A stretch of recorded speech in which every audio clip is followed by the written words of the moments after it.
കഴിഞ്ഞ ദിവസം അതിർത്തിയിൽ അഖന്നൂർ സെക്ടറിലെ നിയന്ത്രണ രേഖ കടന്ന ഭീകരർ ഇന്ത്യയിലേക്ക് കടക്കുന്നതിൻ്റെ ദൃശ്യങ്ങൾ പുറത്തു വന്നു. 32 സെക്കൻഡ് ദൈർഘ്യമുള്ള വീഡിയോ ആണ് പുറത്തു വന്നത്.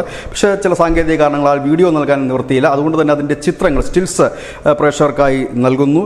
2 ഭീകരരാണ് നിയന്ത്രണ രേഖ കടന്ന് ഈ ഇന്ത്യയിലേക്ക് കടക്കാൻ ശ്രമിക്കുന്ന CCTV ദൃശ്യങ്ങളിൽ നിന്ന് വ്യക്തമാകുന്നത്. ഇവരെ സേന തിരിച്ചടിക്കുകയും ഇവരെ കൊലപ്പെടുത്തുകയും ചെയ്തിരുന്നു. ഈ ഓപ്പറേഷനിൽ പങ്കെടുക്കവെയാണ് സുബേദാർ ചന്ദിന് വീരമൃത്യു വരിക്കേണ്ടി വന്നതും. ഈ സേനയുടെ പിടിയിൽ നിന്ന് രക്ഷപ്പെടാനായി ഇവർ മരത്തിന് പിന്നിൽ ഒളിച്ചിരുന്നു എങ്കിലും അവരെ കൊലപ്പെടുത്തുകയായിരുന്നു. News desk news India Malayalam.